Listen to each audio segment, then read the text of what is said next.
Greetings and welcome back, everyone, to Into the Nexus, the podcast about Heroes of the Storm. I'm Garrett Weinzierl, and I'm here sitting with Kyle. Accompanied, perhaps. Accompanied, possibly. Spiritually and physically. Not physically. I'm sitting at a computer somewhere on Earth, at least. Well, that's true, but not... okay, fine, if that's what we're going to do. I'm here with my my spirit animal, Kyle Ferguson. There we go. Man, I'm getting shared a lot this week. How's that? Well, last week, everyone was calling me their spirit animal. Now I've got you to take care of. Stretched a little thin. I totally texted Katie during the intro saying I badly need water. So everyone You just said need water. Yeah, okay. There you go. Thank you. I love you. Love you. This is why I'm marrying you. And many other reasons. Water delivery. Water delivery. Water delivering cupcakes. She added "and cupcakes" to the end of that. Yeah, of course. And cupcakes, yeah. Naturally. So Kyle, start your beginning of the show rant while I silently drink this cup of water. All right. Pull one out of my butt here, but here we go. This week, I created a monster, Garrett. And did you? I'm real sad. Yeah. Over the last couple weeks, and everyone knows that I play a lot of heroes with Kristen, my wife, and she enjoys the melees, and I enjoyed the supports, the tanks, the whatever have you. So we've meshed well in the past, and she got into Heroes League about a month and a half ago. And things have been going okay. It's been a bit rough. Our win rate together is about 49%, so not exactly in the positive, but we're pushing through. This past week, I got her to make an account on Hot Slogs.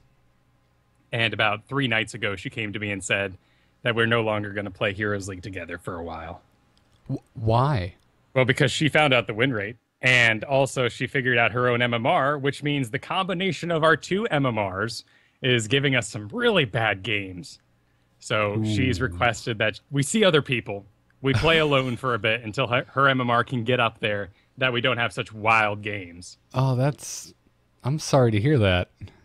But we still got Quick Match together, right? And the memories. And the memories. I like to see other people. I like to think that you have a very open heroes marriage. We do. Team up with other people when we can, but very 21st century heroes marriage, Put all your friend tags in a jar and pull them out. You took that too far. Okay, all right. Gotcha. That's no, just no. Well, that's good. What is the disparity between your MMRs, if you don't mind me asking? It's about 1,000. That's a pretty big disparity. Yeah, and we're definitely having some problems with that number, I guess, being added together and then distributed across our team. So we just have wildly different things. Sometimes we get a 2-2-1 combination. The other 2 dudes, they're in a similar situation. One's really high up, one's really low. But they work together a lot, just like Kristen and I. So it ends up working well. Other times, I feel like my MMR is adding to hers, creating this bloated number, and then it's just filling it out with whatever it can find. Rank 40s, rank 30s. And it's not exactly working out. Gotcha. I went on a kick with a hero I have never played, not even once. And I know we did those 4 weeks of playing new heroes, but a lot of those we had tried once and never touched again. I had never even tried Zeratul. Really? Yeah. There's never once a free-to-play week and you said, what's all the hubbub about? Nope, never once even tried him. I just had zero interest, because coming from Dota 2, I hated playing as the stealthy melee dudes. It was so far from my jam, sir. I would say it was Preserves. It was so far from my jam. Wow. I get it. Yeah. That's I remember those games. You were playing a lot of Drow in Dota together, and Riki would be all over your butt, and you said, damn it, I'm going to try Riki, and that did not go well for you. Yeah, no, it didn't at all. So, for whatever reason...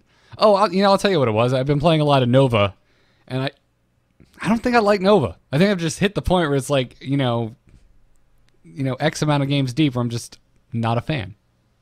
Not for me, for whatever reason. So I was like, well, if I really want a hero that is like my anti-mage, something that I get because the other team grabbed both Kael'thas and Jaina and I want to punish them, I guess I have to try Zeratul. So let's try Zeratul.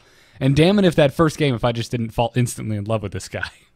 Because you won, naturally. Yeah, I did. We destroyed them. Domination's help in liking a character. That sure. said, I want to say I'm 3-2 with him at the moment. Only quick matches, by the way. Have not taken him into Heroes League, but really enjoy him. Even the games I lost, like obviously it's frustrating. You know me, I hate losing. It doesn't matter what hero I'm playing with. I hate losing, but I didn't feel that sense of just I never want to play this character again, like during a loss, which I have had before with other heroes. Okay. Actually, nice. Nova is one of them. I feel like when I'm Nova and we're losing, I feel like there is just nothing whatsoever I can do. For some reason, as Zeratul, and it's completely placebo. I couldn't even really quantify it for you, Kyle, but I feel like I can still assist in a losing battle as Zeratul. You can set up combos, certainly, with your Void Prison that can allow a team to come back, whereas Nova is kind of dependent on someone setting up the combo first for Orbital Laser to come down and get rid of someone. Right, exactly. And Zeratul seems so much more self-sufficient in the early game, whereas Nova, I just feel like I just can't kill anyone. If it's just up to me to kill somebody, it's not happening. But as Zeratul, I'm like, yeah, I can totally take this guy out. I'm fine. Everyone's cool. Let's do this. I'm a big fan of Zeratul. I own his Zerg Hunter skin, which may be the reason I got into him in the first place. Because I said, oh, that skin's sweet. I will learn how to play him.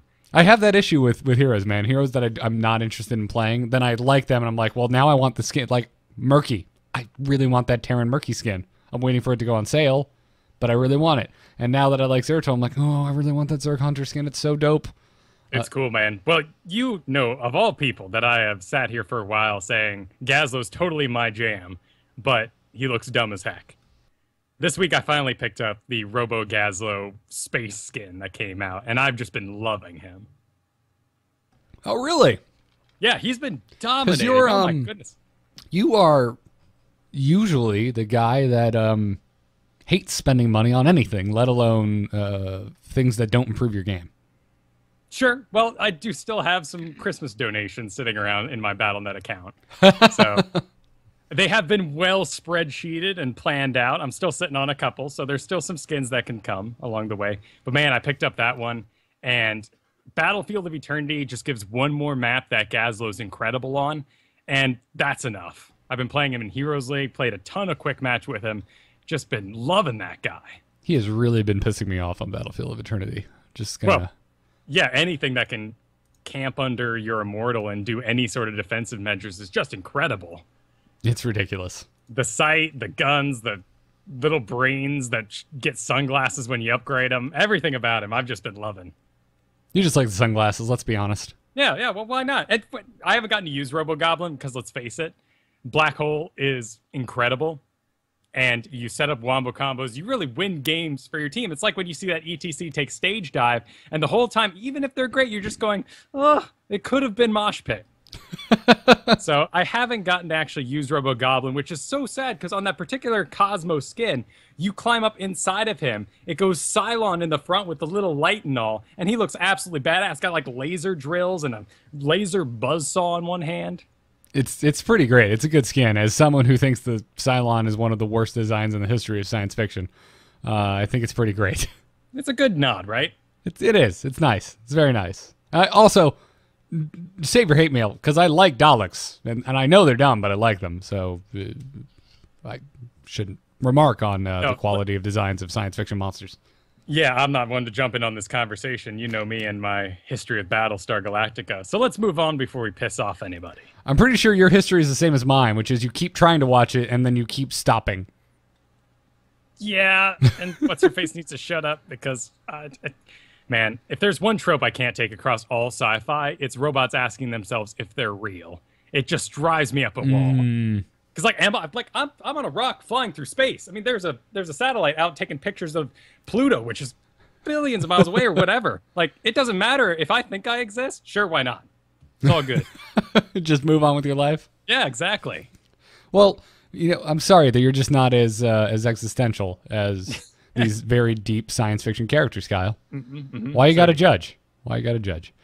Congrats to our winners, by the way, of last week's contest. We were giving away some of those Heroes of the Storm vinyl figures from, what is that, Funko? They're like pop vinyls. Yeah. So from Reddit, congratulations to Scatter Bastard and Freddleton. They won Arthas and Raynor. And from our patreon.com/ITN, congrats to Zeterus and Matthew Lucas, who won Kerrigan and Tyrael. So congratulations, winners. Thanks for entering. And I'm still waiting for your addresses. So send your addresses, darn it, or I'm giving them to someone else. There you go. And right now I hear them say, dude, you sent it today. I'm getting to it. But, yeah. Let's talk some news, shall we?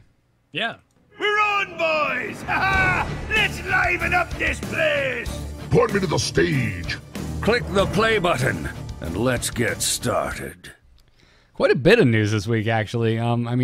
First and foremost, it's been a week, and a few days. We're coming to you on a Thursday since the Battlefield of Eternity / Butcher patch dropped.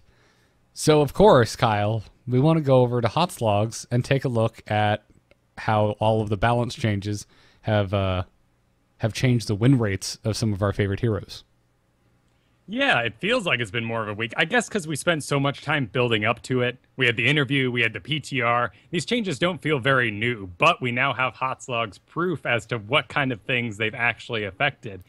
And it's surprising. It's some big numbers. I'm not a happy man right now, Kyle. Is that because you like Brightwing? That's because I like Brightwing.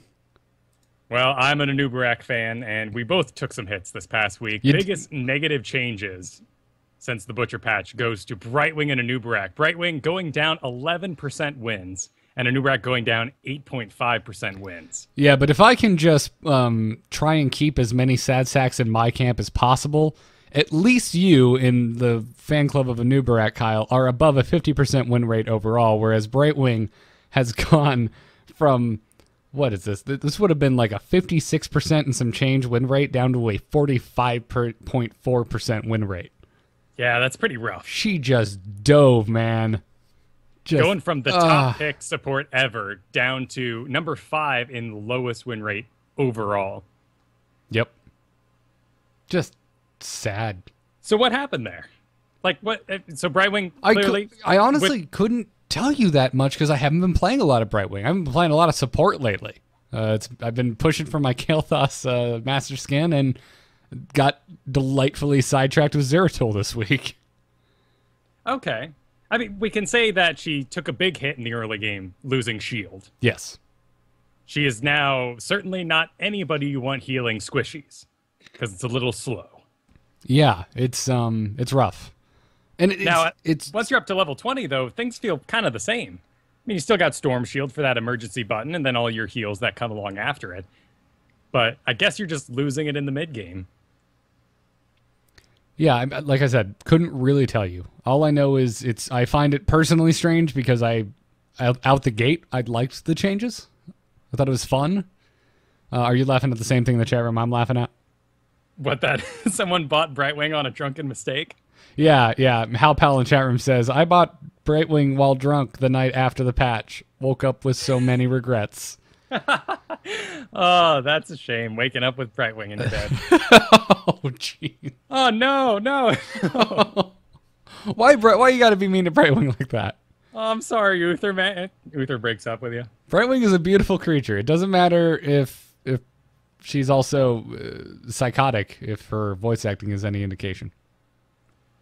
Well, Anubarak's real easy to pinpoint for me because the tanking style that I evolved while playing Anubarak during those weeks and weeks of him just being a little too overtuned. I mean, I was at a 70% win rate there for a bit. I would always engage by diving under the tank. Something that really evolved out of Johanna coming out because she's in the front line. Whatever, I want the squishiest in the back. Just dive right under him. Boom, pop up under that Jaina. Boom, hit her with a stun. Launch all my locusts and just destroy the squishies. So for me, I now, over the past week, have had to learn that I cannot dive to the back. I may be able to survive it, but I'm getting out of range of the healers, for one. And two, I simply don't have the damage anymore to make that dive worth it. I can't kill the Jaina. Oh, wow. So I've had to completely rework my playstyle. And in fact... what you're telling me is that you have to play like a warrior, not an assassin. I have to actually protect my Yeah, I have to protect my squishies. I can't just go kill everyone and then rejoin them when the battle's over. What a shame, right? Yeah, I can't. I don't know why that change was made, Kyle.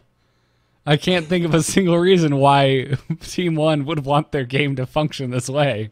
And the follow's running away, and the beetles are slow, and they're not catching up, and it's just sad, man. Good news is I'm playing Diablo again, though.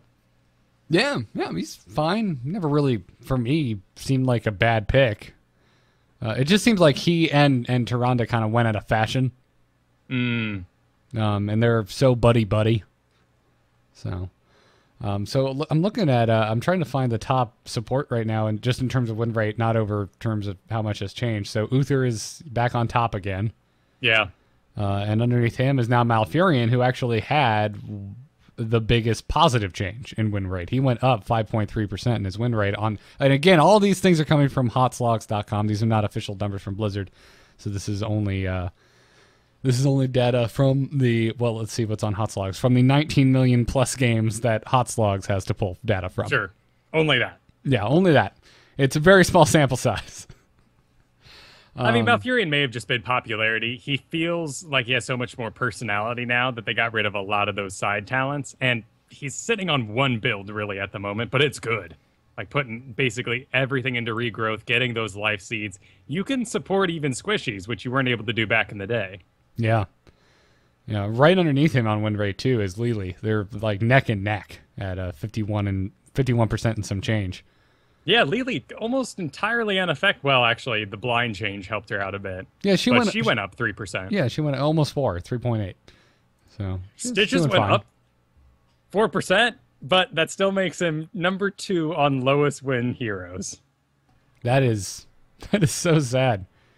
Illidan got taken out at the knees also, which when your knees bend the way his do, that's really painful. Bragging on that run animation. Yeah, he's down to 44% at the moment. Just really falling pretty quick. He's right above Stitches. So. Of course, the lowest win rate at the moment is poor Tassadar. I don't blame him. I don't blame the hero. I blame Quick Match that requires supports. I'm right there with you. Because there's nothing saying that this is specifically from Hero League. This is from Quick Match as well. And how long ago was it now, Kyle, that they said they were going to fix Tyrande and Tassadar's categorization as support? I feel like it's been like 3 damn months. How long does it take to change a word on a hero? That would be the short-term plan. But we know how Blizzard works. They sit on these things, they let them stew for about 4 months, and then they deliver us a larger overall change, which is most likely going to be the recategorization of how quests work and who is actually what type of naming. That's fine. In the meantime, could I have a quick match game that isn't a complete cluster? That would be nice. I would really like to get in and not be on the team with the Tassadar against the team that has a Lili and a Brightwing. That would be nice. This totally didn't happen to me today, and I'm totally not being really salty for personal reasons. No, and you're a big Tyrande fan, so you can't even take her in quick match without dooming your team to be one-sided. Yeah, no. I don't do that. I never play Tyrande in quick match. Which means I don't play her that often, because when I'm solo queuing in Hero League, it's very, very seldom the correct pick.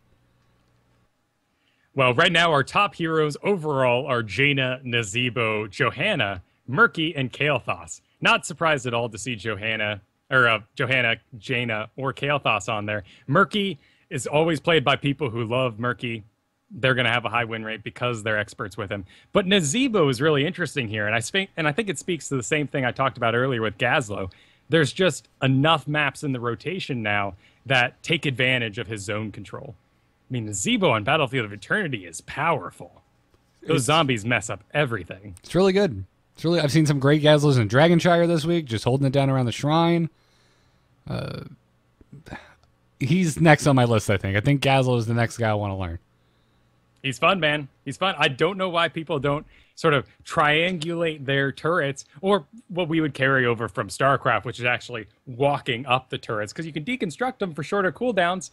Get your cooldown back, put it forward, but, make sure you're doing the step with the tanks.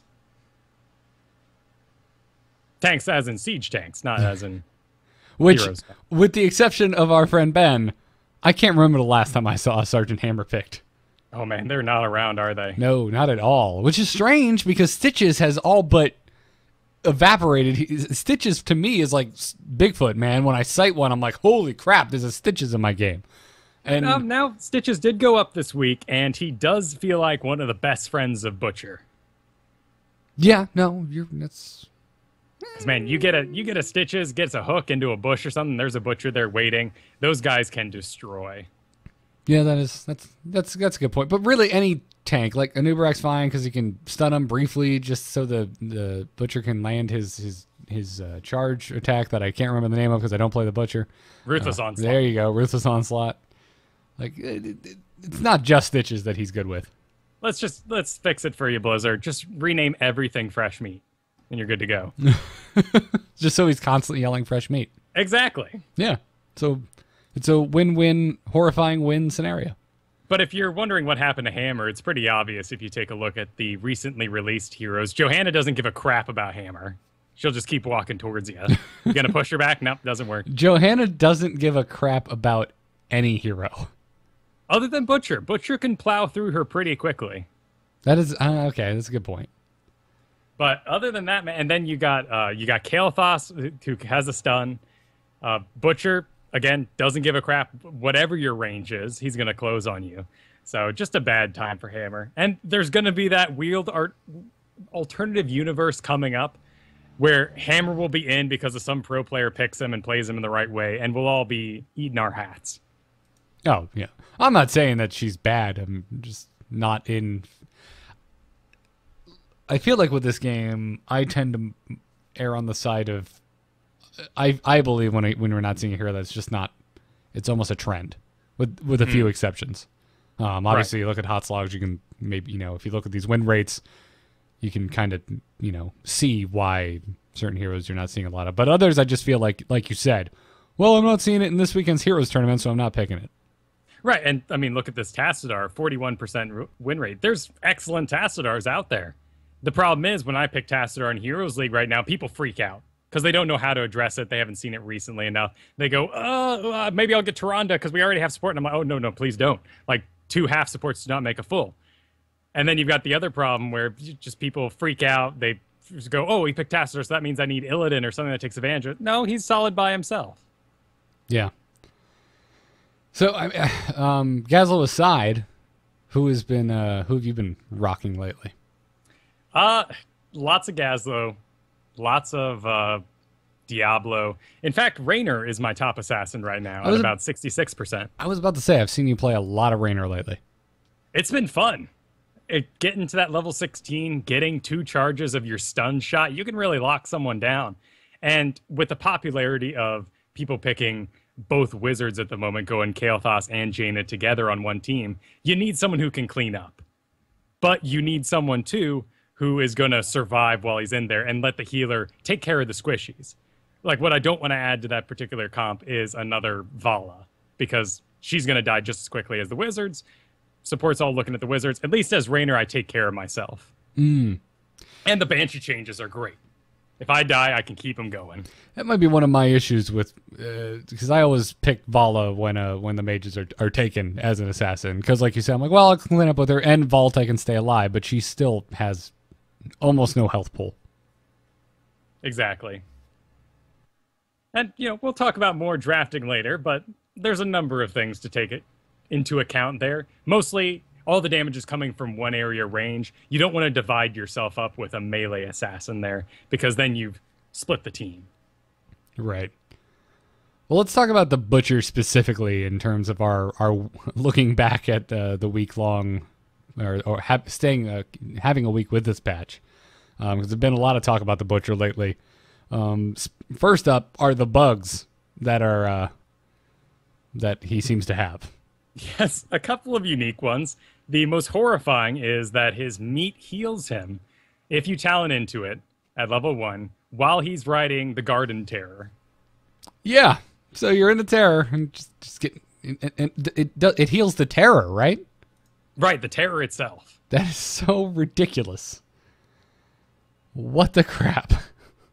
Yeah, that's a level 1 talent you can take to heal 3% of your maximum health. Well, guess what? As that Terror, you have a huge maximum health. And if this post is to be believed, it's also happening with Dragon Knight. Yep. But to my knowledge, this is only dropping fresh meat that you have gotten yourself before you get it. It's a very weird bug. It doesn't happen all the time. Gotcha. If you hit a minion dead, fresh meat will appear. If you use your potted plant to destroy things, there's no fresh meat. So clearly not an intended skill for the butcher. Gotcha. The other bug with him that a lot of folks are talking about, including Kotaku, and it was amazing. They actually spelt all the names right and got the character names right this time. Is that Butcher can charge stealthies once he's in range of them. Of course, Butcher, who we've only ever met in Heroes of the Storm.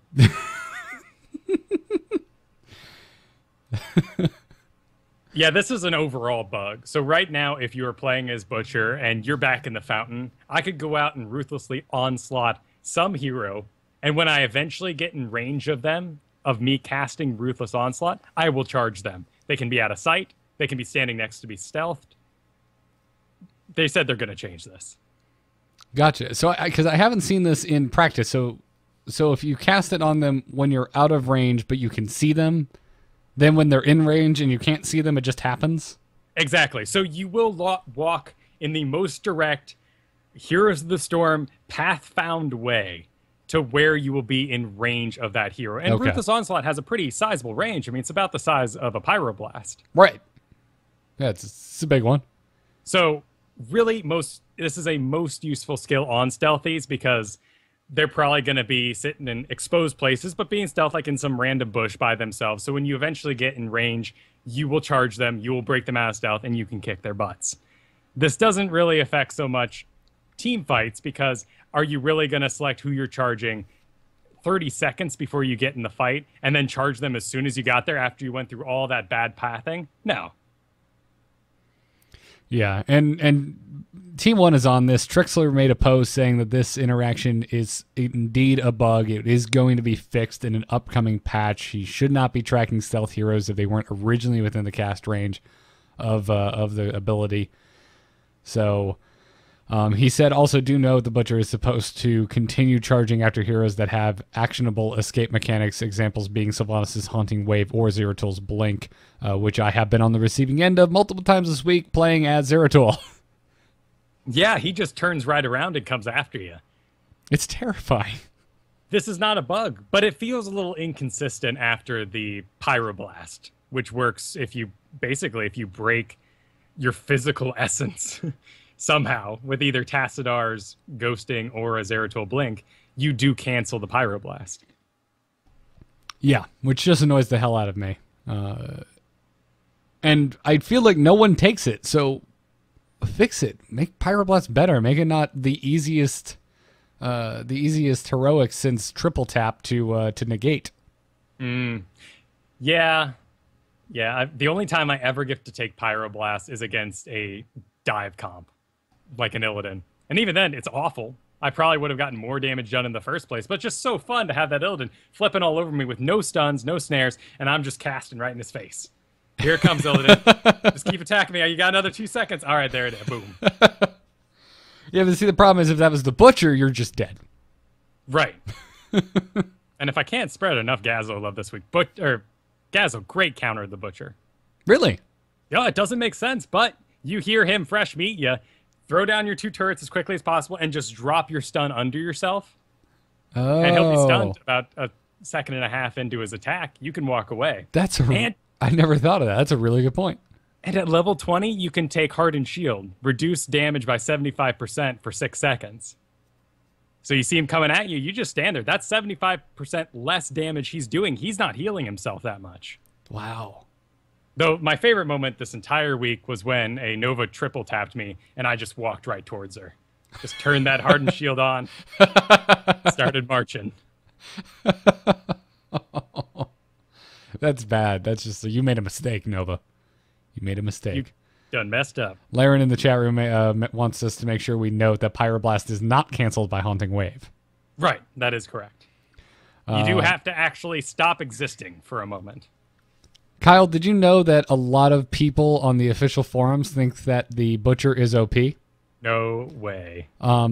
Did you also possibly see this coming, considering this has happened with every other hero release so far in the history of this game? It's almost like people have trouble learning new things. Almost like they're an old dog. Yet they're acting like young kids. So yeah, there's a lot of complaints going around about the Butcher being overpowered on the official forums, even and on the subreddit this week. So Trixler once again took off his gloves and hit us with some facts. He gave us some really nice, actually, official stats from the first week of Butcher being in the game, saying that the Butcher has a positive win rate in the lower MMRs. So yeah, maybe if you're in the lower skilled bracket, you might be seeing Butchers win more often than other heroes. But then he went on to talk about the higher MMRs and the average to higher skill levels, saying that his win rate evens out, that he's sitting, quote, just barely under a 50% win rate at average to high levels of play. Which is very interesting to hear if he's indeed overpowered. Because I don't know about you, Kyle, but my definition of overpowered means over a 50% win rate. Yeah, on Hot Slogs for our, public interests and numbers, he's at 50.7. So a real good number for a newly released hero. Yeah, right. Another quote from Trixler, quote, he appears to be nowhere near overpowered or underpowered. He also said that obviously there is always more balancing to a hero than just win rates, but at a high level, he seems to be looking fine. There were also complaints saying that the Butcher is uncounterable, to which Trixler said, quote, chain CC is not the only way to counter it. Stepping out of the Butcher's auto attack range is a hard counter. Sometimes to win a fight, you must not fight. Obviously, not everything is as black and white as what I stated above, but stating the Butcher's brand requires pure crowd control to beat is simply incorrect. I agree. I like this. I like this side of you, Trixler. Throw down. Don't sugarcoat it. I want facts. Diplomacy in the chat room says my Butcher win rate is 70%, so I must be really bad. There you go. I love that logic. Man, my league must suck because I'm doing awesome with Butcher. Yeah. And obviously the way this works is there are definitely players out there who are going to have significantly higher than a 50% win rate with any given hero, but that's not the case with everybody. Yeah. Which then leads me to think maybe the Butcher is a hair stronger than he should be, because man, Kyle, when a Butcher is bad, he is bad. So I think they're skewing the test scores for everyone else. Fair enough. Grading on a curve for us all. Yeah, exactly. They're actually helping us all pass in an easier fashion. It doesn't take much to think someone's a great Butcher. Basically, they have to be smart enough to engage properly. Right. Meanwhile, the support's busting their butt. ETC is making great calls, but everyone's like, "What a great Butcher! He didn't charge when he shouldn't have." That always it's you're making a joke, but that's a really good point about Butcher. I've seen so many Butchers this week just onslaught into a scenario they should not be onslaughting into, or not cancel it when they could have. Which everybody just recast it, and you'll break your charge. You can walk out, no problem. Yeah. All of this, by the way, charging tanks just drive me nuts. Tank. Oh, yeah. Although, again, not seeing very many hammers this week, so haven't really seen a Butcher charge a hammer, because a hammer would have to be in the game to begin Warriors, with. I apologize. Oh, I'm sorry. Never mind. Moving on, though, the Ruthless Onslaught bug also had an interesting side effect on the community. It started a giant and massive map hacker witch hunt. Yeah, so all of a sudden people are thinking, wait, he didn't have side of me. How could he cast that? It must be map hacks. This was aided by a post that happened on Friday about a map hacking Nova, and it was pretty awful and very blatant if you watch the video that was posted. We got the links here in the show notes. And also a map hacking Kael'thas, where the enemy team actually tested him out. They're like, how is this Kael'thas always hitting us with these flame strikes? He doesn't even see us. And they started hiding in places around the map just to bait it out. Yeah. It's funny because I love the guy's voiceover in his YouTube video because I've never heard someone so passive-aggressively be salty. Mm-hmm. He's just like, oh, yes, now I'm going to go over here. And of course, oh, wow, such skill. It's like someone's bleeding out and you go, you're injured. I don't know. I'm not a doctor. And he's going, I don't know if these are map hacks, but this guy's definitely map hacking. This is ridiculous. Yeah. This also got an official response from Blizzard. They said, quote, we recently suspended numerous accounts and issued permanent bans to Heroes of the Storm players who were found to be in violation of the Battle.net terms of use for cheating and/or using hack programs. Also, we've got an example of one of the emails that a banned player from Heroes would get in our show notes. One of the most interesting things from this email is the following line that reads, quote, no compensation has been provided for real money spent on this account. This action includes a permanent ban on Heroes of the Storm access. If you wish to play Heroes of the Storm, you may do so only with a new or separate Battle.net account. So you don't get your money back. So if you're cheating out there, stop. And if you're thinking about cheating, don't do it. Yeah, this has been in the Blizzard terms of use for a long, long time. I remember being warned by my friends that I couldn't have my sick, custom-made feral druid skin that I uploaded into files myself because it violated the terms of service. Luckily, I didn't lose my WoW account. That's fine. Who? No one sees that but you. Right, but it is in there, and I am technically modifying game files in an MMO. So I could have gotten in a bit of trouble some 5 years ago. Yeah, but the thing is no one would ever find out. Unless I posted screenshots of my totally sick skin, which I may have done at the time. And I believe that's why my friend warned me. You're not going to get banned for skins. It's not going to happen. Well, all the same, there are a number of people this week who have been rather confused as to why they got banned. This, of course, only adds to the witch hunt because we go, sure, right, sure you didn't. No one who actually uses a map hack is going to admit that they map hacked. So why are you here telling us you were unrightly banned? Some people, though, have stated that they were running programs in the background that may have been confused as a aiding program, such as some people have programs that help them spam click things when they're doing certain other games, playing alone, or taking advantage of like sales online where you have to press all the buttons as many times as you can. And these programs continued to run in the background, and they got them banned for that. Not exactly a map hack there. Some people have stated that their Hotslog uploader must have been the problem and been running in the background. That's what caused them to get banned. Again, we can only take these with a grain of salt because are they going to tell the truth? They already cheated, right? Well, that's the suspect thing. It's one of of course that's what you would say. Like. But I don't know. We both use to my knowledge, the way the Hotslog's uploader works is it has nothing to do with going inside the game. It pulls from your replay files, which are outside of the game, in your folder. Right, exactly. So the map hacks they're using, well, I guess let's explain to everyone so you know why the map hacks exist. And it's been a problem with Blizzard for a long time. It's because of the system they run that makes the game work. What happens is your game is actually on your computer running a copy of the game that is playing on the Blizzard server. And the two are constantly communicating each other to make sure both are correct. So on your computer, you shoot out a skill shot. That skill shot hits. The computer says, yes, it hits. The Blizzard server says, okay, it hits. It comes back to your computer and says, indeed it hits. Show damage. Excellent. You move on with your life. The game continues. Now, what the map hacker does, it's actually an overlay you put over your game that grabs that extra information that's not being used by your computer. So Fog of War, that information in the Fog of War is being communicated to your computer but not being shown.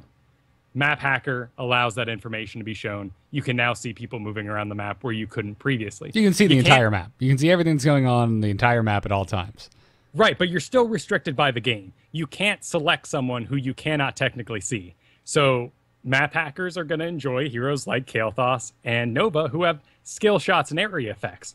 You could never, ever living bomb someone who is outside of your sight, even with a map hack. Right. But it doesn't matter because he has Flame Strike and Gravity Lapse, which are skill shots, and you can do whatever you want with it. Exactly. Those flame strikes were that video of the KT that is accused of being of map hacking. Clearly map hacking. Those are the luckiest flame strikes in the world if he wasn't. They were pretty blind. No Kael'thas would waste his mana to do nothing in some random bush. So definitely a map hacker there. Yeah. You know, a lot of people respond to these things by getting scared, thinking to themselves, oh man, you know, I'm probably a victim of this. And most likely you're not. It's a pretty rare occurrence. And a big set of bans just went out the other day. Yep. So, this also led me to enjoy some sweet justice that is delivered by Light over on Riot Games, the League of Legends systems. This guy, there's this wonderful subreddit called Light Smites.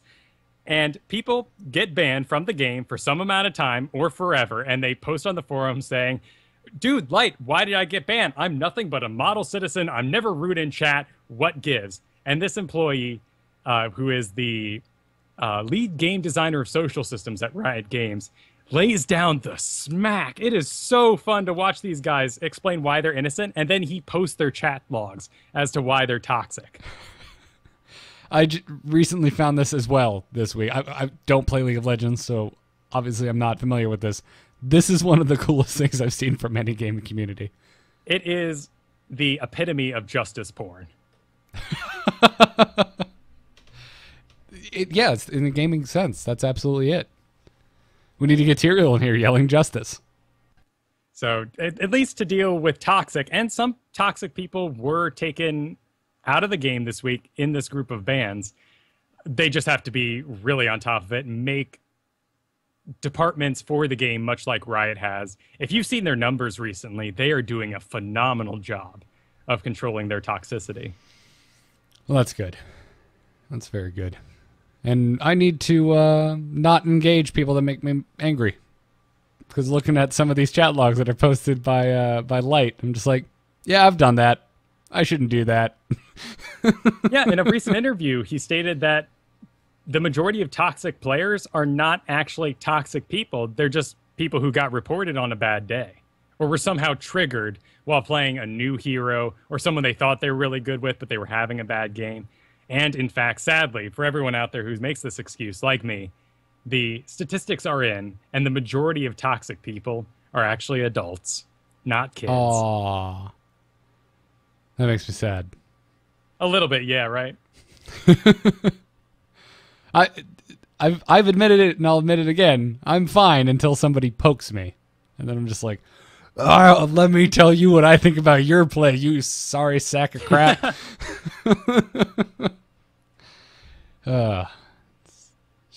You know, I'm not going to take crap from somebody with 8 deaths, okay? I'm sorry. It's not going to happen. I don't need to listen to you. Right, but yeah, keep it to yourself. I know. I'm working on it. You're doing great, man. Baby steps. Exactly. I'm an angry gamer.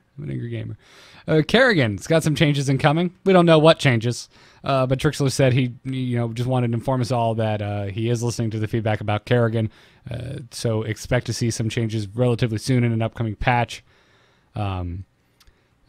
Citing specifically the nerf to Envenom and Blood for Blood as being an issue that anyone who mains Kerrigan definitely noticed. So he said expect to see some new talents to play around with. You can't say anything else though. So that's all we've got for you. Well, it was getting to be a bit negative over on the forums as Kerrigan lovers united against their drop of 2.4% this week, down to 46% win rate. And yeah, she needs some love. Blood for Blood, Envenom, those were auto picks for her. I think I agree with. I don't play Kerrigan, but I know why I don't. She's hard to play right, and she just got a lot harder to play correct. Yeah. So I don't know. Also, some last minute thing that we dropped in here just before the show. Replays before June 8th hotfix no longer work. So this is interesting for us because we're looking for replays to cast. But for everyone else, if you're trying to watch a replay and it isn't working, this is why. Yep, so right now you will get an error message that your version does not match. And Blizzard has not yet addressed this issue. The hot fix they put out yesterday addressed a lot of oddities. Abathur becoming uncontrollable. Something about a Muradin just dwarf tossing himself and suddenly becoming unresponsive. I think Diablo threw another couple people off the map. But replays, an unknown side effect of this hot fix. Did you see the, Ben sent it to me, the video or GIF or whatever of the Asmodan dunking, and I think it hit a Tyrande, and Tyrande, the physics, she bounced up after the dunk killed her, and her body fell right through the altar, like the hole in the Nexus. So it was man, double dunk on that Jaina. It was great. Oh, it was the Jaina, okay. It was beautiful. It was absolutely beautiful. The scary thing about it was on Sky Temple, if you fall off the edge, you fall for a while, and you can see that model going down through space. But you land in that Nexus hole with all the space there, you disappear instantly. Yeah. It's like a black hole. It's kind of creepy. It's really, yeah. It's not a nice thing, but I don't have a link handy, or I'd throw it in the show notes for everyone. But dig around. I'm sure it can't be that hard to find. It's amazing. It's really good. Go find it, everyone.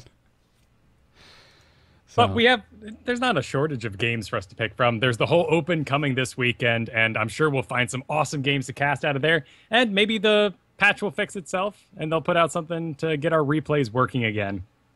Yeah. Well, before we move into strategies, Kyle, we need to thank our patrons over at patreon.com/ITN who are supporting the show. Of course. Who helped us reach our $1,000 goal, which we are very excited about. And we will now be casting a game a month. That they did. I'm excited for this. I am too.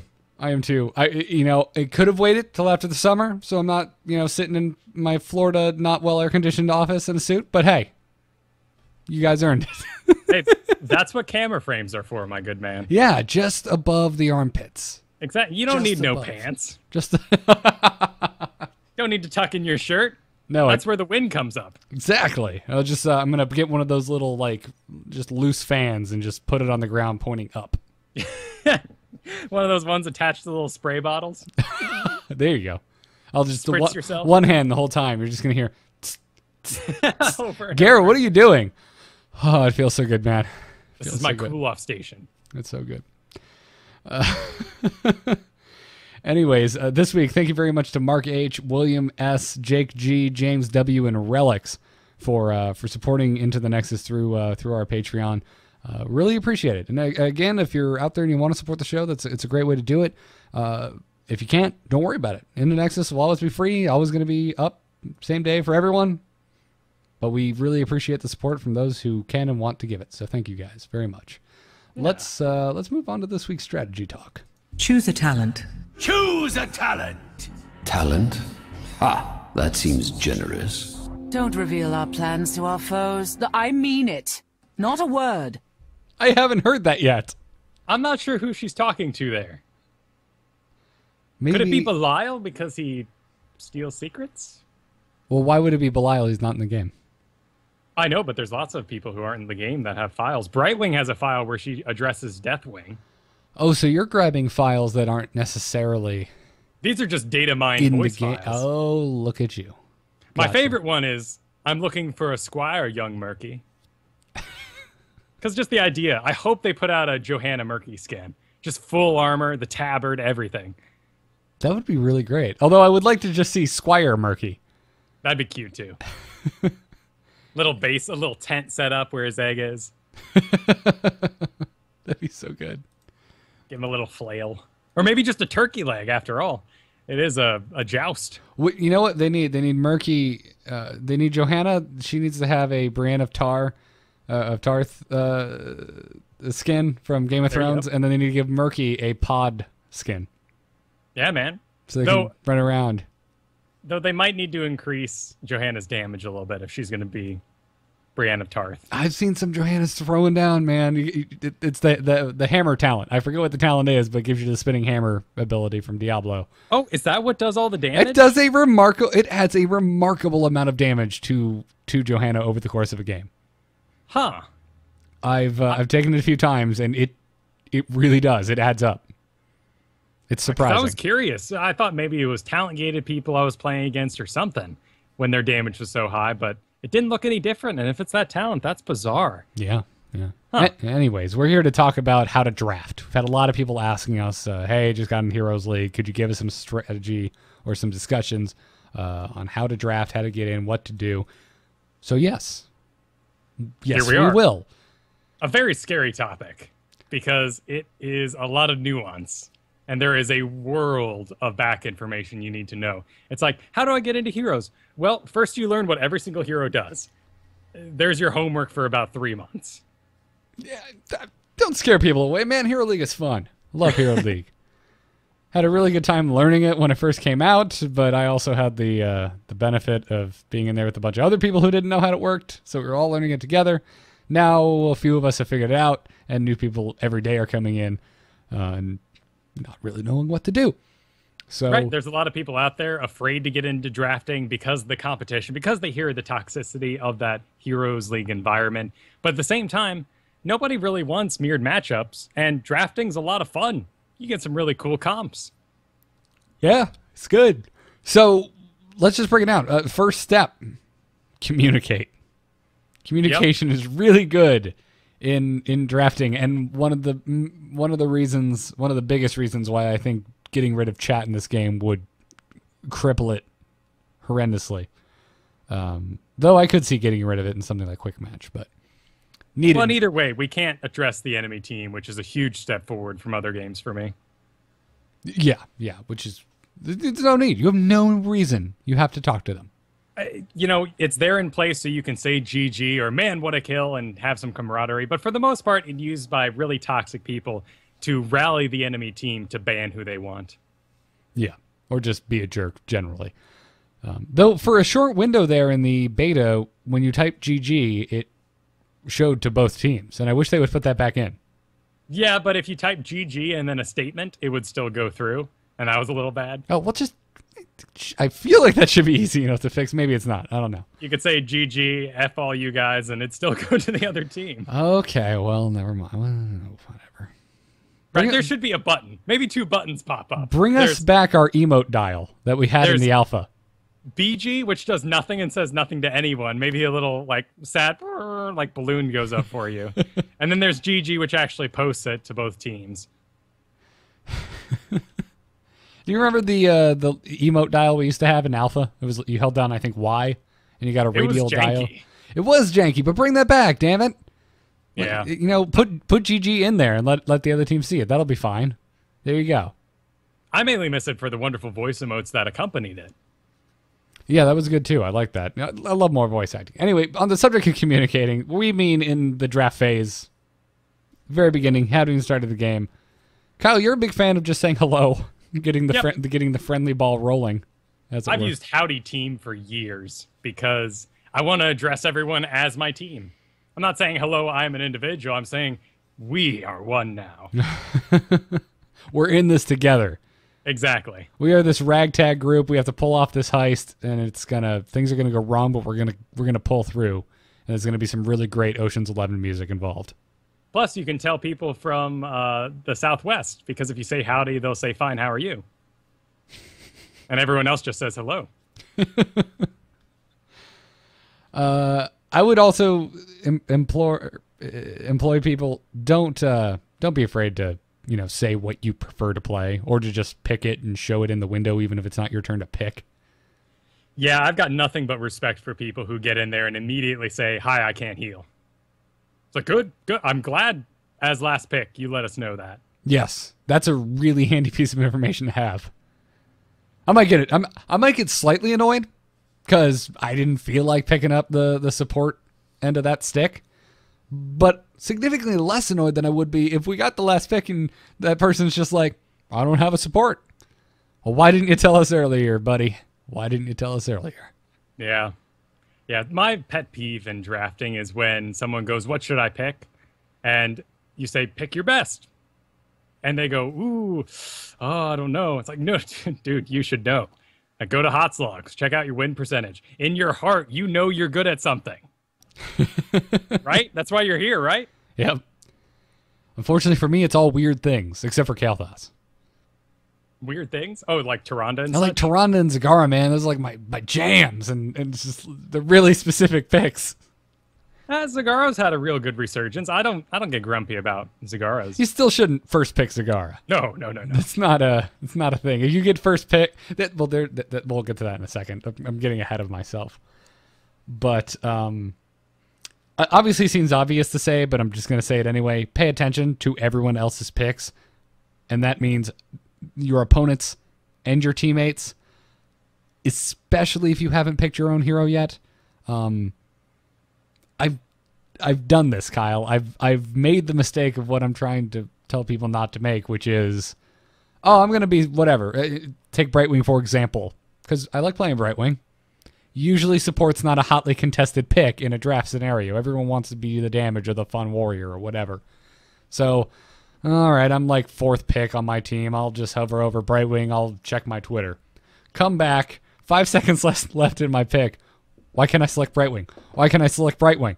Looking around. Oh, crap, someone took Brightwing. And AFK pick something terrible. Yeah. Yeah, I'm sad to admit this, and particularly the recentness of it. It was about a week ago. It was about 2 a.m. I was playing, got about 5 seconds to pick. I go, oh, crap, we need support. We had a Brightwing. I picked Malfurion. That is not a double support combo you need. No. And we had no damage, and we lost because I wasn't paying attention. It happens. It happens. And it's because we're sitting in this scenario. If we were in a game together, Kyle, and that happened, I would not be saying it happens. You would be asking baby steps. You would be asking for a light smite. That's what would be happening. Post my chat log why I screwed up. Post it. Post that chat log. Let's talk about composition. That's another really important thing that you need to think about. Right, and when we talk about composition here, we are thinking only of your team and how pretty you personally can make it. In this part of the discussion, we're not thinking about any counters. You just want to make a good-looking team blind. Yep.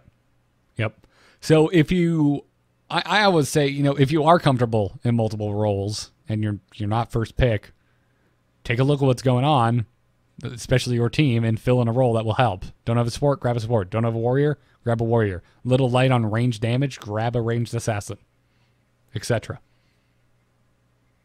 Yep. This comes down to also what you should do if you're first pick. And this is a very important role because you're starting to decide your composition. And there's several heroes in the rotation that just confuse people. Sonya, Tyrael, Tassadar, Tyrande, or any support or specialist that's not Sylvanas can really kind of throw the whole team into turmoil unless you state ahead of time what your plans with that hero are. Right, exactly. Like I said. First pick Abathur. If you say, I'm a mean Abathur, I'm going to hat you guys mad. Pick guys that I can hat. Okay, first pick Abathur, we can make this work. Right, and especially now that there's more than just Illidan, that's really good to pair with an Abathur. Now you've got Butcher too. So that's not bad if you're communicating. Most of the time, still, I see a first pick Abathur, just a pit in my stomach. But like you said, if you do what you just said and tell everyone that you're good at Abathur, hopefully someone on your team can grab the Butcher, grab the Illidan, something that pairs well with him. When I've played with some mean Tyraels who can really tank for an entire team, it's important you tell people that, particularly if you're first pick. Because then we're thinking double warrior comps. People think, okay, 2 warriors make 1 warrior, so I'll go Sonya. And no, you're going for some sort of dive comp. We still need that ETC, that Johanna, to back the squishies up. Yeah. So next, the important step is to identify what comp you're going for. If you're not first pick and you haven't just auto-picked whatever you're best at, you're in the lower tiers of the picks. You need to decide how you can actually aid a team. And really, there's 4 distinct team compositions that come up all the time. Sometimes you can make a weird one work, but these are really the 4. There's Poke, which is, pretty much like a World of Warcraft 5-man. You got your tank, your support, and 3 DPSers, most likely range, who are just there to kick ass from a safe distance. Yeah, you got a dive comp. A lot of range people. So we're moving on to dive comp. Yep, on to dive comp here. You got high damage, divers who are there to erase a single target extremely quickly. Takes a bit more communication than the poke comp because you are putting your Illidan's and such in a vulnerable spot, but you're there just to quickly destroy somebody. Third comp, Wombo combos. These are stacking abilities. These are, we got a Gazlo, we got an ETC, and whatever else you can add to that cluster is worth it. And then the final one, probably the hardest one to figure out, is Siege, which is you are going to pick things like Lost Vikings, Asmodan, Sylvanas to an extent, who are going to get early map control and dominate the map through heavy lanes. Yeah.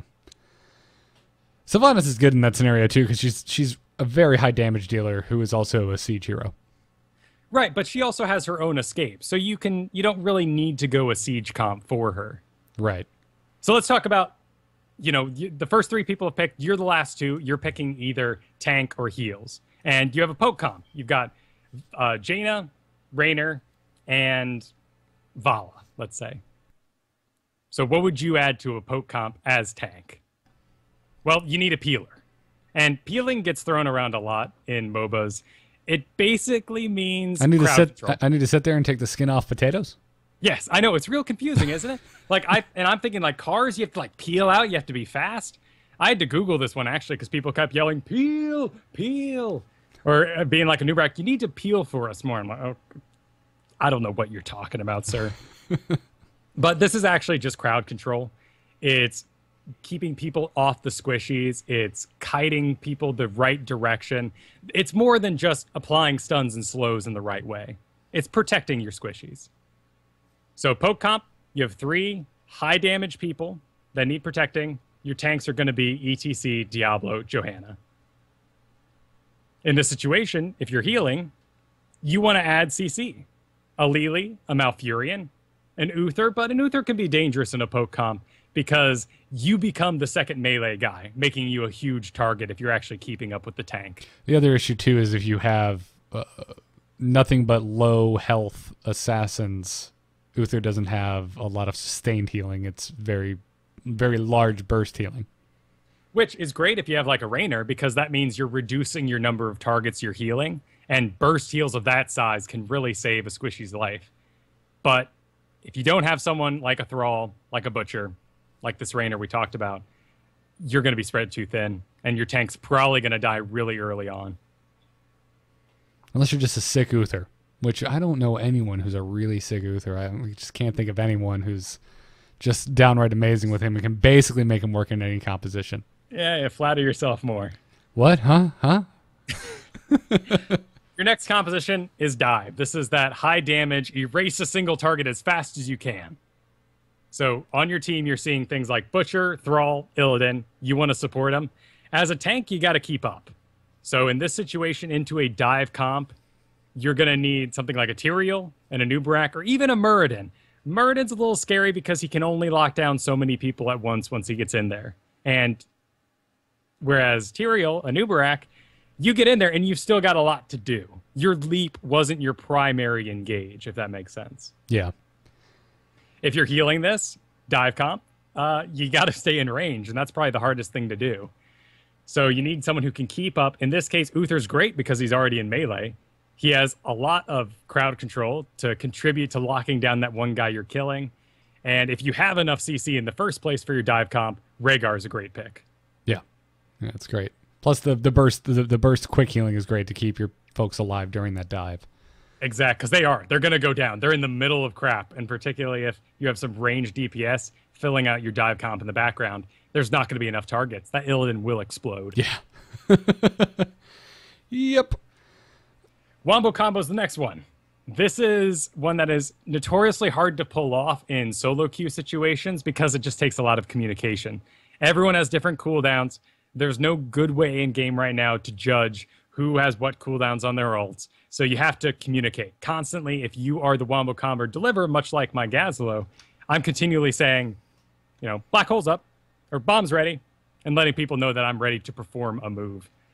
In this case, you want to add anything tank-wise that can add to the combo. ETC, a Nubarak, Johanna, even an Arthas can get a lockdown that can lead to the combo going off.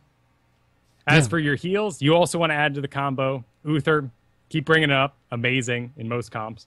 Malfurion is actually a good one, too, because getting your roots under a Void Prison or throwing them after the Gazlo Bomb goes off can just lock people down a little bit extra. And you're giving mana, so those Wombo combos can actually be ready to be spent. And your final one of these main comps is Siege. They dominate early lanes, and they're often overextended. You need a tank with high mobility who can save squishies, avoid fights that aren't needed, but also save himself after he saves the squishy. So a Nubrak, ETC, Muradin even is a good pick here. And for your heals, you're going to need a lot of mobility. Rhaegar, Lili. I mean, when's the last time you caught a Lili or Rhaegar when they were running away? And even Brightwing's good too, because she can show up anywhere, which is really where specialists excel, being everywhere. Do you think now is a good time to bring up, just briefly, taking a look at the map you're about to go into, or the battleground you're about to go into, and to inform your decision? Let's do that. That's the next big step. Because honestly, if you've got a wonderful comp, it doesn't matter what your enemies have, and it doesn't really matter what map you have. You're going to excel over a bad comp. Yeah, absolutely. But there obviously will be scenarios where you can kind of pick really whatever you want. And maybe you want to be the oddball and grab the specialist, but when and why do you do that? And a lot of that comes down to battleground. And not even specialists. I favor Brightwing picks on large maps, so I get the map presence because of teleport. But obviously, we've been talking about Gazelle all day about how good he is at locking down a specific area, which is why he's good on a map like Battlefield of Eternity or Dragonshire or Sky Temple. A good distinction you can make there between Gazelle and Zagara is Zagara's creep, of course, does no damage, but it lasts longer. So a Gazelle cannot dominate both turn-ins easily on Tomb of the Spider Queen.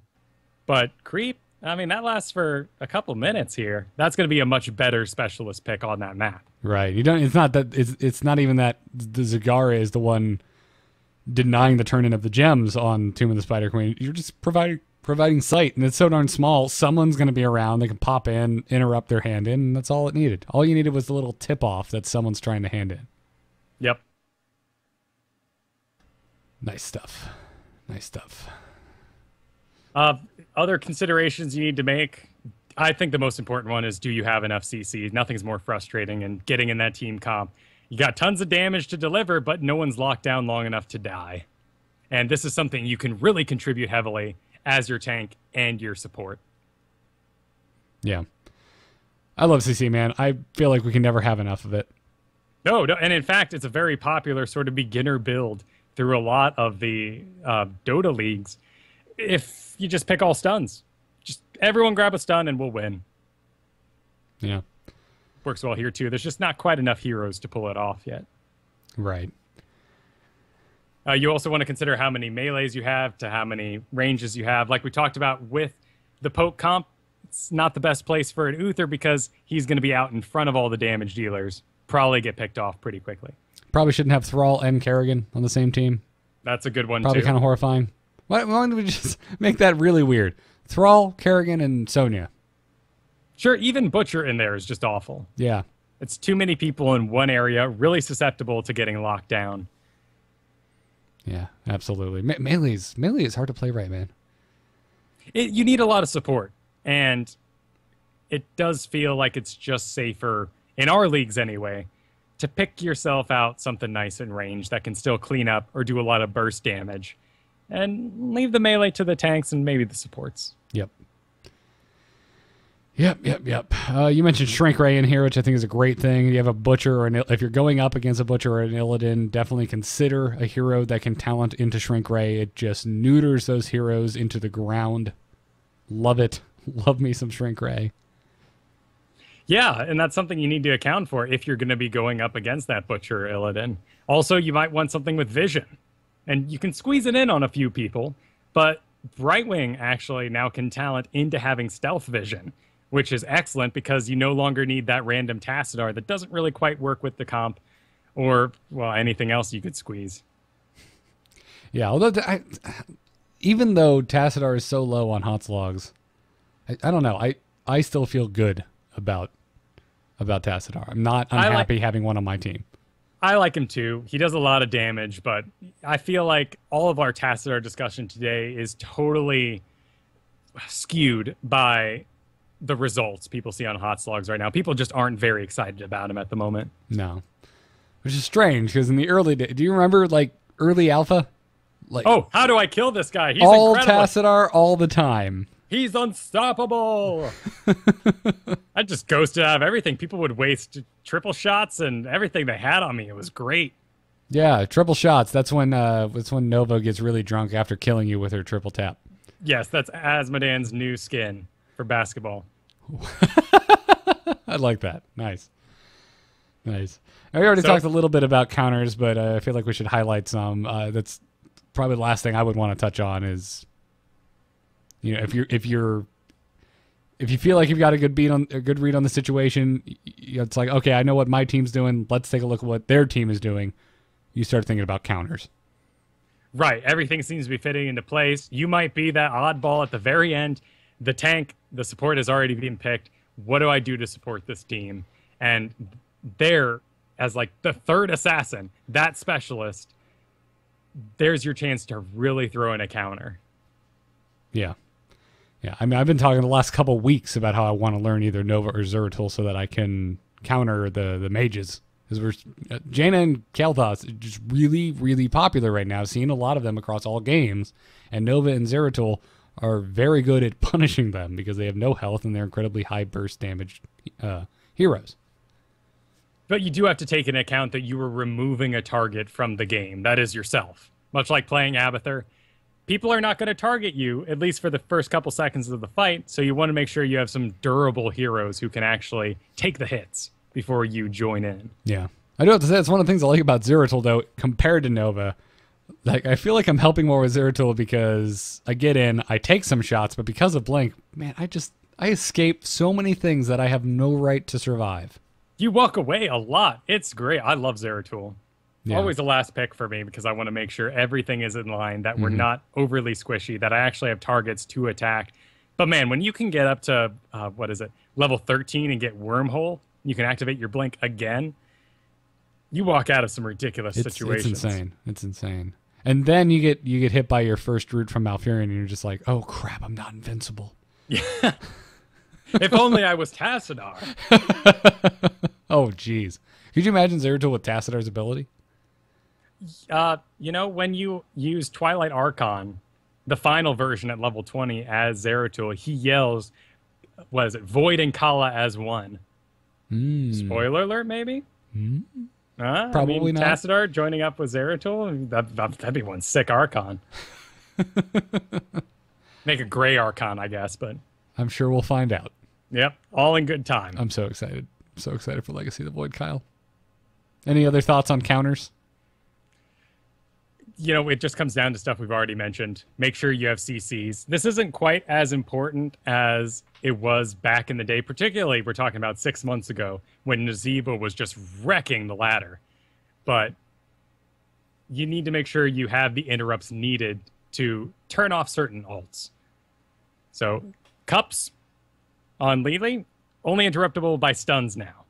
But having that long-range stun, like an Anub'arak who can burrow back there, a Tyrael who can dive her and turn that off. Tyrande. Anub'arak with Web Blast can interrupt the entire duration of a Muradin Tranquility, or a Malfurion Tranquility. So these are things to consider. Yeah. And then, very last, and this is extremely important, do you need a roamer for the squirrely foes? Do you need someone who is constantly moving around and taking care of Lost Vikings and Murkies? Because that can really throw an entirely great comp into the trash can. I had a game earlier today on my lunch break. I had a Murky we just had to babysit. Just the whole game. He refused to stop pushing bottom lane. That was, it felt like when Murky first came out. I hadn't seen a Murky push that hard with that much determination since when he was originally released in the alpha. Yeah, I mean, I was in a great comp the other day. We were all congratulating ourselves on our excellent draft picks. Their last pick was Gazlo, so we're all having a giggle. And this Gazlo on Cursed Hollow goes Robo-Goblin and obliterates the entire bottom lane, including our last fort. in the first 10 minutes. Wow. And we were such a tight comp. We were moving around as a 5-man, kicking butt in every team fight, but they ended up taking it because we couldn't keep on top of it. We didn't have someone who was high mobility enough to catch him with sprint or to get over there quick enough to take care of him. Yeah, that's pretty intense. I had a really weird quick match game, and this has nothing to do with good strategy whatsoever, but it was me on Zeratul. We had a Butcher, we had a Nova, and we had a Malfurion, and then the final guy was a Lost Vikings. So the Lost Vikings guy goes, well, this is a weird comp. If you guys would like, I will get us XP, and you can just roam around as a four stack. Oh, dude, I've had that happen, and it's beautiful. It worked so well. There was nothing they could do. No. They were always dead, constantly. They panicked in the early game, and then they just fall apart. Yeah. They can't regain it. We absolutely destroyed. It was one of the silliest games, and also one of the most fun games I've ever had. Constant team fights. Yeah, it's good. We should cast that as our first game. There we go. We're having trouble finding replays because they're all out of date. That'll be the first game. We'll make one. We'll make our own. Take that, Blizzard. Oh, it's so good. But yeah, hopefully, folks, if you were uninitiated into drafting in Hero League, this helped. Feel free to continue shooting your questions over at itncast@gmail.com. And speaking of emails, I think we have time for one, so let's round out the show. Darkness stopped calling. Does anyone else hear that buzzing? Hold on. Darkness just texted me. I don't hear that buzzing. You're crazy, Sylvanas. Anyways. Tinnitus. That's no good.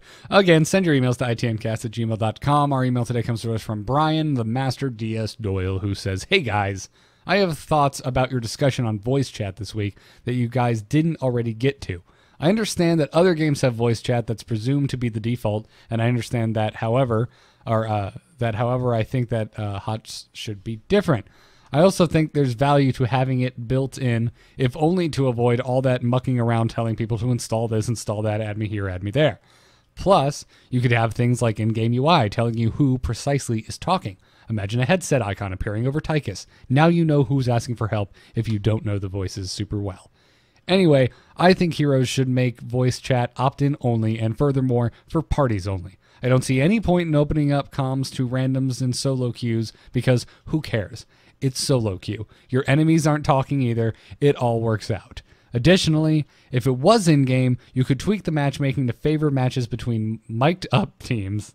That's interesting. Though, how could you tell if their mic was just broken and they forgot to uncheck the thing? Right. Well, if you want to get into that, you could say, "Hey guys, let's not play on Blizzard mics today because then they'll know we're all connected. Let's play on Skype. Yeah, so we only get matched up against people who aren't mic'd." Yeah, that's overreaching a bit. Yeah, you could game that. Yeah, he said there's a difference between a 5-stack of 5 dudes who didn't bother with Curse and a 5-stack that has. Anyway, those are my thoughts. Basically, I hope in-game voice chat is for parties only and is mostly for convenience and has a good UI. Yeah, that's a good point. He makes a good point. We did kind of just completely and utterly discard the idea of in-game voice last week. And I think his best point he makes here is that it's convenient, but the good UI is really where it comes in. If you can see somewhere on the screen just a little talk bubble of which hero is talking, if there's a little Zeratul face flashing in the corner when you're talking, that helps me out a lot if I'm just getting together with a couple of random people. See, a feature like that would make me always use the in-game chat. Exactly. That'd be great. What? Take it even like one step further. Imagine it's like one of the little bubbles at the edge of your screen with an arrow going in the direction of where that guy is. Oh, I like that. You know, that's actually a really great tool for people who have some map awareness. Well, yeah. It might actually be too good, but or even on your mini map, if the little like Zeratul icon is like has sound waves coming off of it when it speaks. Maybe we're all guilty of it. Someone on your team will be like, "Oh God, I'm getting ganked," and you go, "Where?" it falls out of your mouth before you even look at the mini map and take care of it yourself. But a tool like that could be really informative. And if that's your question, your teammate was probably somewhere he shouldn't be. Yeah. Or didn't inform you of what he was doing. So, which does tend to happen a lot. But no, you're totally right, Brian. Thank you for the email. That's going to do it for this week's show. Hope everyone enjoyed it. Another big fat thank you to our patrons over at patreon.com/ITN for supporting the show. Thank you guys so much. Also, thanks to those of you who are leaving us 5-star reviews in the iTunes store. It helps the show out quite a bit, and it doesn't cost a penny. So if you're an iTunes listener, go drop us a review. If you like the show, we'd appreciate it. This week, thanks to Bone Stealer, Yanks in Portland, and BX Spartan. Thank you for your iTunes reviews. As always, that's a great names. Yanks in Portland. Yanks in Portland. Yep. Into the Nexus, as always, this is produced by amove.tv and our patron producers Declan H. and Edward L. Thank you guys for the support. You can see more about this and all of our shows over at amove.tv. Our email is itncast@gmail.com. Our subreddit is itncast.reddit.com. Find all of the old shows and VODs over at youtube.com/StarcastShow. You can catch us live on Thursday nights at 8 p.m. Eastern on twitch.tv/amovetv. I will be out of town starting next Thursday, so we're going to have some weird recording times and probably going to miss in 2 weeks. But we're going to try and knock a show out either Wednesday or Tuesday of next week. But we'll let you know. There's going to be a time change next week. But usually the show is on Thursday nights at 8 p.m. on twitch.tv/amovetv. Follow the Twitch channel. We'll get a little unique, but we'll keep the content rolling. Yeah, absolutely. Also, check out the mobile live stream over at alphageekradio.com. Follow us on Twitter at ITNcast, and check out briangriffithmusic.com. He made our intro music. Kyle, where can folks find you? You can find me on Twitter at Kyle Ferguson. That's where you can also find updates about my Tuesday stream. Happens at 1 p.m. Pacific time, and that's the solo Q&A show. This past week, I did return as an actual solo queue to Heroes League. Played a bit of Rainer, worked on my Anubarak, but mostly I had 2 totally sick, recommend them highly, Gazlo games that you should totally check out there. That's over on the YouTube channel, the Starcast Show. Nice. And then check out KyleFerguson.com for my Dungeons & Dragons articles. New one coming up soon. It's a level 15 adventure about beholders. I think we were going to say level 15 Elite Tauren Chieftain, which I was going to tell you was not that elite. No. Damn it. You keep reminding me. I still need to get that damn code. I have it in my closet. I just need to dig through my old BlizzCon stuff. What code? My Hearthstone code that I never entered for my card I got while I was at BlizzCon 2 years ago. Dude, you should just sell that thing for cash at this point. Yeah, no one uses it. That's the only way to get the gold one. I don't know what it's going for, but I'm sure it's going for quite a bit. Sweet. Yeah, I guess people do like they're all gold connections. Yeah. Yeah, Chris. Those things are too gaudy for me. Oh, if I could afford an all gold deck, I would play all gold decks. No way, dude. Make it like black, crimson. But you can't. I know. It's only gold with little. Like, what? My sweet demon, my, like, golden Jiraxis, and he's got little, like, flower petals next to him, and, oh, it's just weird. But he's animated, and he looks like a badass, and he's got green fell smoke going up in front of him. Yeah, I know, but the gold does it. It's too gaudy, man. It's tacky. Whatever, man. You just don't understand the swag. I also understand free-to-play Hearthstone, where I disenchant all gold cards. That's a very good point. I also disenchant all my gold cards as well, and I'm not free-to-play. I just still don't have all the cards.